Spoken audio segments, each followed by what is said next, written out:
My name is Ernesto Cisneros, and I'm the author of this is my debut book, Efren Divided. It's a story of a 12-year-old boy whose mother's taken away, she's deported, and he's left to fend for himself and for his little brother and sisters in hopes that his mom will soon return to him.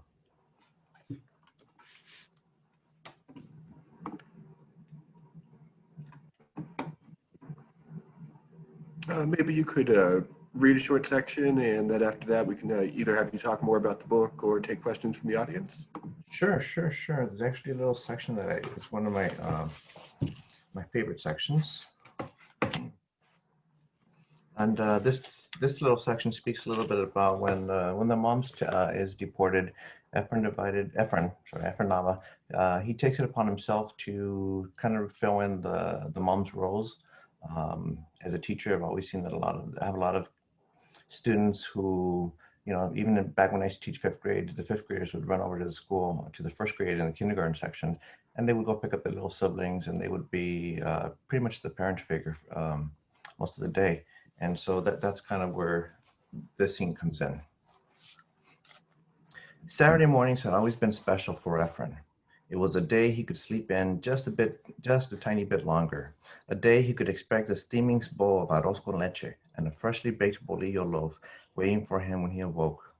Then he would go into his study, which doubled as a bathtub, hurry through any homework he might have, and stay until he finished the whole book or until Max and Mia needed to go potty, whichever came first.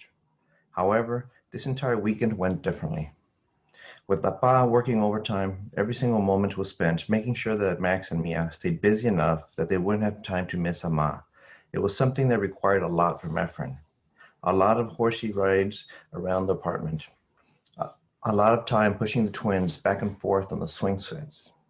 A lot of coloring. A lot of time hiding and seeking. A lot of everything. So when Monday morning finally came around, Efren didn't complain. In fact, he looked forward to the rest. Unfortunately, Monday mornings didn't exactly go out that way.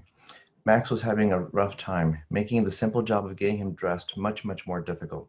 Come on, Maxie, you don't want to go to school in your underwear, do you? Max crawled out from under his blankets, causing a sigh of relief from his big brother. Okay, better. Efren held the pair of pint-sized pants for him to step into, only Max's plans were different. He threaded his pudgy arms through the pant leg until his hands peeked out to the other side. No seas payaso. Please, put them on right now. Max pulled his arms out, only to stick his head in their place. Efren took a deep breath and massaged the sides of his forehead. He glanced over at the empty mattress beside him, trying to figure out what Ama would do. Efren looked straight into Maxie's penny-like eyes. How about this? If you get dressed, I promise to give you a horsey ride all the way to school. Max shook his head no. How about, a crooked grin sprouted on Efren's face, I let you wear your Superman pajamas to school. Max nodded. It wouldn't be the first time Max went to school in pajamas. Miss Solomon would understand. Mia tugged at Efren's shirt. What about me? Can I go in pajamas too? Efren bent down to look at her. Sure, why not? Having Max and Mia show up in their PJs was the least of his worries. That's a little bit about how, the responsibilities and the burden that is placed upon Efren. We have a question in the chat. Brad asks us, can you talk about the process of developing your book, how long it took, how you developed it, what the reception's been like, about the second printing, plans for it going forward, and wonders what you're working on now? That's a lot of questions, Brad. Well, the process was interesting because I'd been writing for 14 years, and during the 14 years, the biggest success I'd had was that I was able to land representation of Deborah Warren of East West Literary, and that was, now it's going to be 8 years ago. But before that, I really hadn't had any success breaking into the industry. And, my work had been shopped around the industry, and unfortunately, some publishers are giving us answers like, I'm sorry, we already have a Latino in your house and in our house. So that check had been marked already, that box had been checked already. and I just couldn't find a home for any of my work. So to be honest, I pretty much had given up. Um, and then 2016 came about, and the elections were happening, and I it was a very emotional time because hate was given a national platform to and became socially acceptable. And there were so many horrific things being said about the Latino community that I decided I wanted to write something. Um, I know that children internalize everything they see and they hear. And so I wanted to write something for my kids at home and for my kids at school, my students. Um, Simultaneously, there were three of my students who had parents deported mid-year, during the election year. And I decided to write a story about it.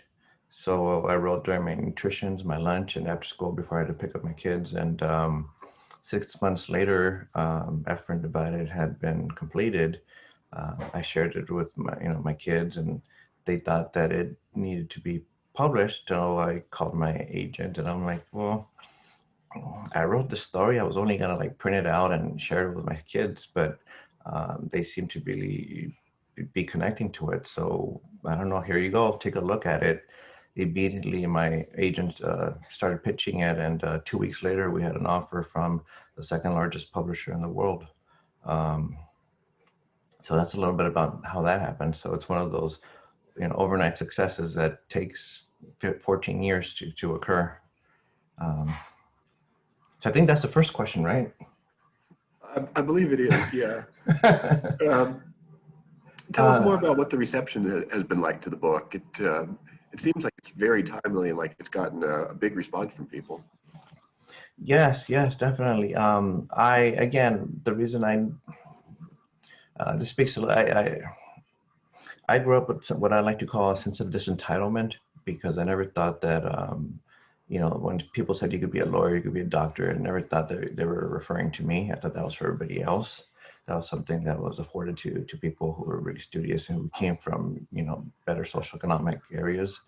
Um, And so I never really expected that anybody would be interested in a story about a Mexican American boy and just pretty much his family. And I've been blown away because it pretty much all started with the lab teachers, librarians, independent booksellers. Um, I really think it's been mostly word of mouth. Um, and the biggest honor, I mean, I just recently received the Poppy Award. I tied with Pam Munoz um, for the Poppy Award in California. That's pretty much determined by the independent booksellers there. And it's a huge honor, but and not to take anything away from that because I'm just blown away by it. I'm in awe. Uh, the most fantastic thing has been students who have been reaching out to me in social media, uh, telling me how it's the first time they've ever seen their families portrayed this way, that they see themselves. Um, there's so many people who grow up in the Southern California, who in Arizona and Texas and southern part of, along the states alongside the border, who have family members who have been taken away, and they really connect to the story, and that's something I never anticipated that this would grow the way that it has. It's been just amazing. That's great that this really seems to have connected with people. Representation is so important. Hmm. Yes, it's funny because people would always tell me that they weren't connecting to my stories, and a lot of the editors before, and I always wondered if it was their job to connect to the story, or if it was my job as a writer to connect, or if it's because it was different worlds. I'm really not sure. I'm still thinking about that one, but one thing I know for sure is that when I wrote this one, all I really did was open the front door and I let the whole world in. Um, I mean, this is just my family. The mom in the character is my mom. I did tweak a few things. Max and Mia are actually cousins, but they're so close in age that they're pretty much siblings. And that's the way they were raised. Um, but I just wanted to open the front door, and I know it's so easy to hate people sometimes, but I figured that the reason we hate people is because we don't know them very well. So I just wanted to open up the front doors and let the world in and let everybody see what a typical, Mexican American families like, and so they could judge for themselves. But I think it's great in the section you read how you balance sort of the details of day-to-day life with really some pretty big themes in the book. We have another question from Jin, who I think is a children's librarian. She says, in the children's librarian world, we talk about books being mirrors and windows for readers. What's been the response of readers for whom this book is a window to a world they don't know? Oh my goodness, that's been incredible too. That's another side that I never anticipated. I think people are really one of the things I didn't want to do was I didn't want the emotions that I was feeling at the time, as far as like the anger and resentment, to ever come into the book. It was supposed to be a book about hope, and so I wanted everybody to just have access to the world, and this is why it's so. It's pretty much just a camera. Like, I've invited you into the house and you're just seeing the everyday occurrences. And I think by letting people are feeling like they're actually experiencing being part of the family. And that's one of um, the most amazing things that I can say about it, about the experience. People are connecting to it. I've been getting so much feedback from librarians and teachers saying, you know what, we've never seen the topic discussed this way. We've never, you actually helped us experience it, and they feel connected to Efren, and they want to reach out to him, and they always tell me they feel like if Efren is real, and sadly the thing is Efren is real. He's in, there's lots of tons of hundreds and thousands of Efrens. And in 2019, what was it? Was it hundreds? No, it was almost, I can't remember the exact numbers, but it was hundreds of thousands of children went through the detention centers. And those are all the efforts in the world. And so when people who normally wouldn't read this kind of book are connecting to the characters, they're becoming allies. And they're really looking into, and a lot of the teachers are looking into the classrooms, wondering how many Efrens they have in their classroom too. And that's been part of the amazing response. Did you being a teacher help you to write this book? I'm sorry? Did being a teacher help you to write this book? Oh, definitely. It definitely did. It's one of those funny things, because I've always separated my life as a teacher and my aspirations to become an author. They've always been two different portions. And Efren Divided was actually the perfect, they merged. And now it's almost like it's just one life now for the first time ever. Like I said, I knew I wanted to write a story about a Mexican American family, and I wanted to show people, to break some of the stereotypes about us, but I didn't really have the plot of a story yet. And it wasn't until, like I said, I had 3 students that I knew that were brave enough to share their stories with me. There was one particular who asked me if I could stay after school. And so I remember him coming to my classroom and telling me that over the weekend his dad had been taken away.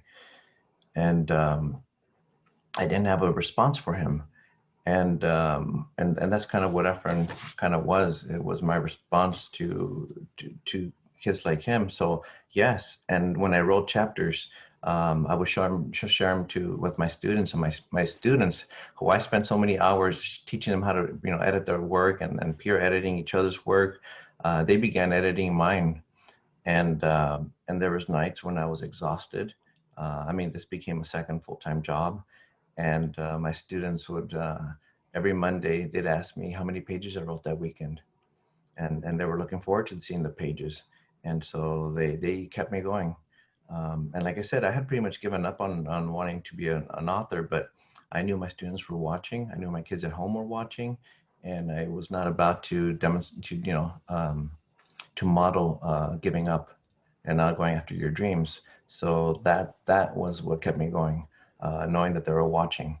And I always told myself, don't be afraid of failing, just be afraid of not trying your best. So yes, definitely, without my students and my kids at home, this book would not exist. We have another question from the chat. Was it hard to balance the power of the story?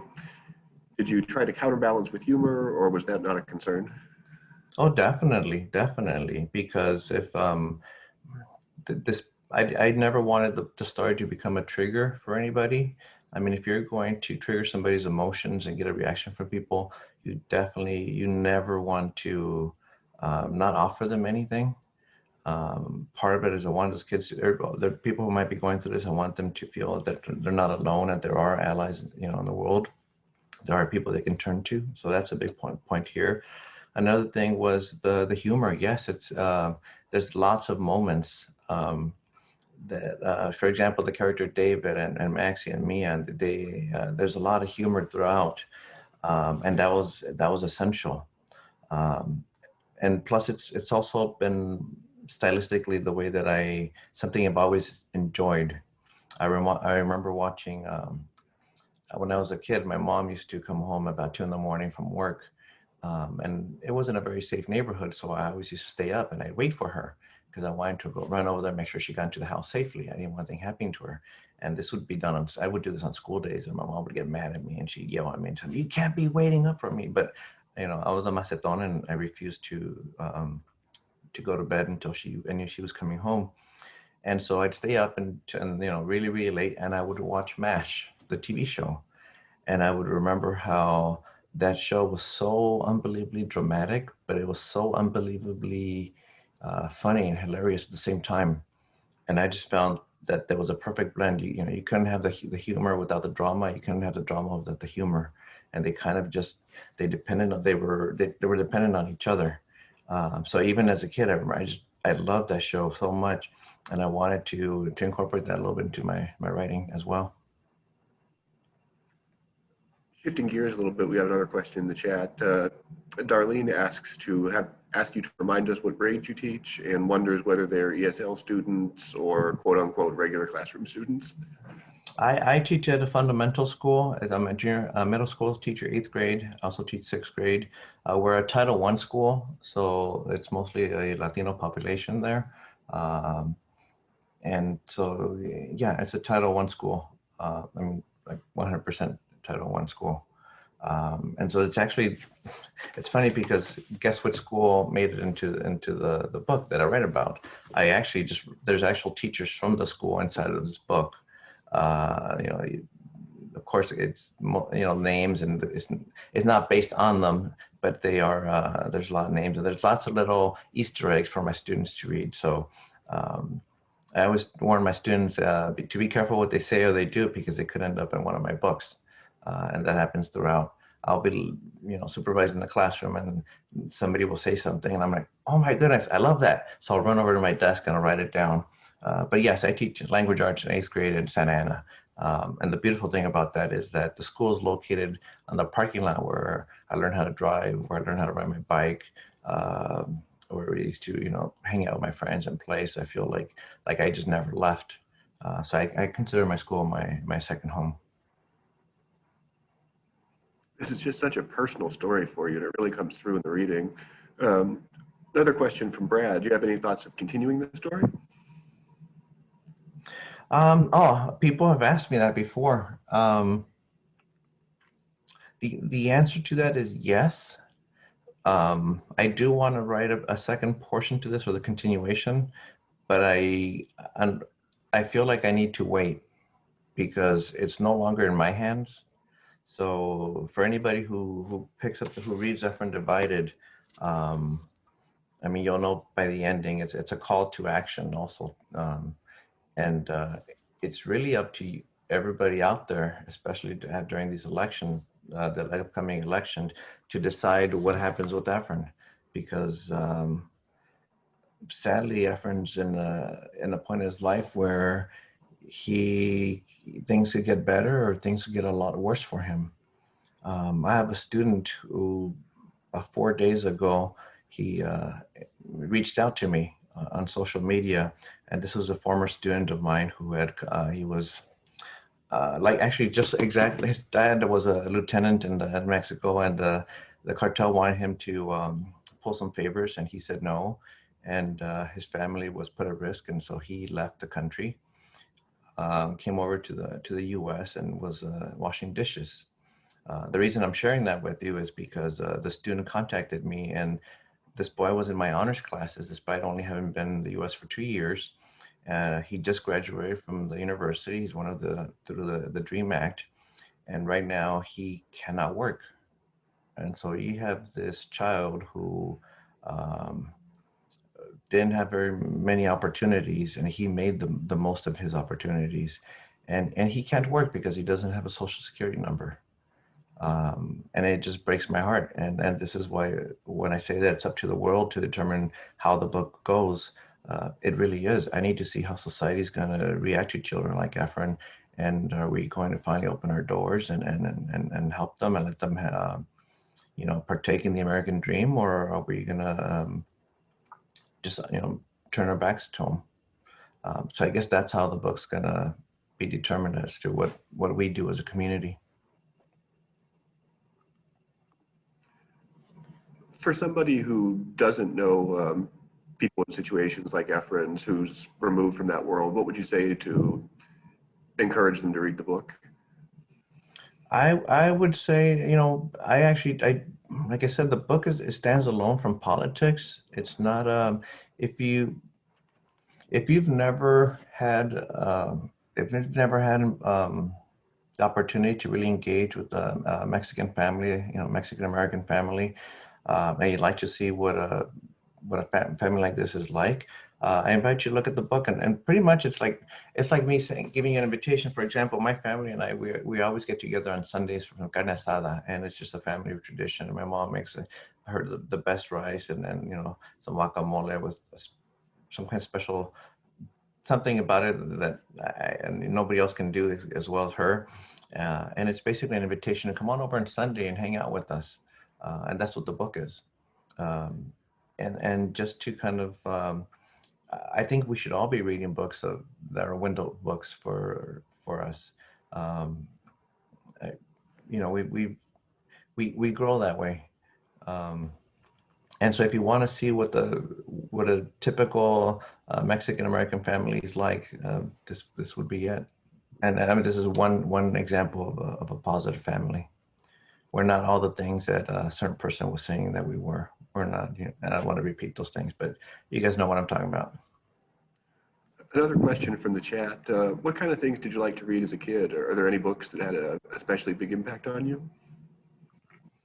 I think the books I was always just really I loved Encyclopedia Brown. I'm not sure why, but I think that wasn't. It was also because the teacher would read the story to us. I think that's how he got us hooked. And then as a class, he would give us candy, whoever was able to solve the crimes. Um, I used to read a lot. And then when I got to fifth grade, I stopped reading, actually, to be completely honest with you.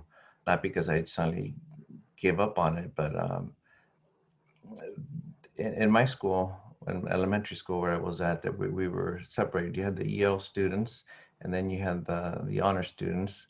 And the honor students got to go to the library. And I remember noticing this really early on when I was a kid. I remember that they had I don't know if you remember this. Do you remember in kindergarten the wood stoves and the little refrigerators? The little section that everything was made of wood.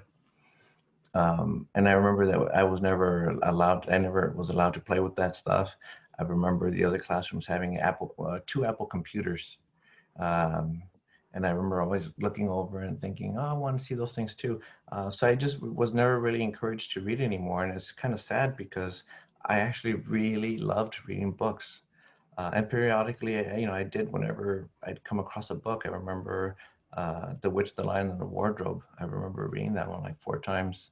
Um, and so it was just sad that I just didn't have access to it, to books. Um, and it wasn't until high school again that I realized how far behind I was from everybody else that I started catching up. And then when I came out when I went for my master's degree, I've just been making up for lost time, trying to read every book I can get my hands on. Are there any authors, either in the children's book world or in the adult world, that you especially admire? Oh, well, when I first started writing, I remember going to Barnes and Noble, and I remember walking through there, and I was looking for the YA section because as a teacher, I started realizing that that's the age where kids are really trying to find themselves. and I wanted to pursue, you know, that genre. And I remember coming across a book, and the title just grabbed me. It was called it was by Matt de la Peña, and it was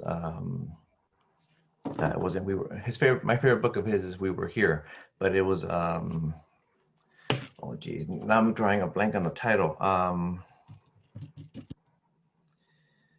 Mexican White Boy was the name of the book. And I remember, and growing up, I always felt like, because being, you know, Mexican American, even though um, I, even though I am Mexican, I grew up in the U.S. I was born here, and I remember going to Mexico because the way I spoke in my Spanish, people always thought I was the American. And when I was here in the U.S., I always felt like people thought I was Mexican, and I never really found a place where I belonged. And when I saw that book, Mexican White Boy, just the title alone, I remember just picking up the book and walking over to the register, and I didn't even open it yet, and I had already decided I was going to buy it, and just really connecting. And Matt de la Peña was one of the first people whose the language, it was written in the way that I grew up, the way that I spoke, and I just identified with that. Same thing with, I think the counterpart of that book would be Gabby, a Girl in Pieces. Oh my goodness, okay, probably shouldn't be admitting to this, but when I was a kid in junior high, one time I did read my sister's diary, and just so you know, she has forgiven me for this, okay? But when I read Gabby, a Girl in Pieces, that's exactly what it felt like. I felt like, wait, this is a book about my family as well. And again, they had bad words in them. It was just written in a language that I connected with, that I never thought was literary, and I never thought that it had any value, because it's the way that I spoke, and I was just blown away. So yes, that was revolutionary for me to find voices like that. We're getting close to our ending time. Are there any last questions from the audience? Or Ernesto, do you have any last words for us? Um, let's see. Well, I try never to be political in the book, and just know that it's not. And yes, I do have one message for people, and it's something I think I've said a few times, but I think it's really important for anybody out there who's a librarian or a teacher. Um, I always keep a copy of Efren Divided by my desk. This is where my wife actually works, but I actually turned my closet into a little work area for me, so I actually work out of the corner of my closet. But I keep a copy of my book, and I keep it upside down, and it's for the teacher side of me, because right now I'm teaching online, and so the little reminder is just this: every day when you guys see your students, and you have students who right now aren't turning on their cameras, you have kids who they log on and then they disappear for the rest of the class. And as a teacher, librarian, you're frustrated, because you're wondering, why on earth is this kid not stepping up to the plate? Why are they not doing their homework? And then we go ahead and we identify them as kids at risk, and they're not at risk. Um, I think that sometimes if we take the time to really find out what's going on, and we probe and we take a moment to ask, we find out that there's a lot more. There's a lot going on in their lives right now, um, and so, you know, I always keep this book upside down like this, because whenever I see a kid that won't turn on his camera, who's not responding, who hasn't turned in an assignment since the beginning of the school year, it's a great reminder for me to actually take the time to know the kid and to find out what's going on. And and as teachers, we're not really here to teach curriculum. We're here to teach the children and to help them as a whole.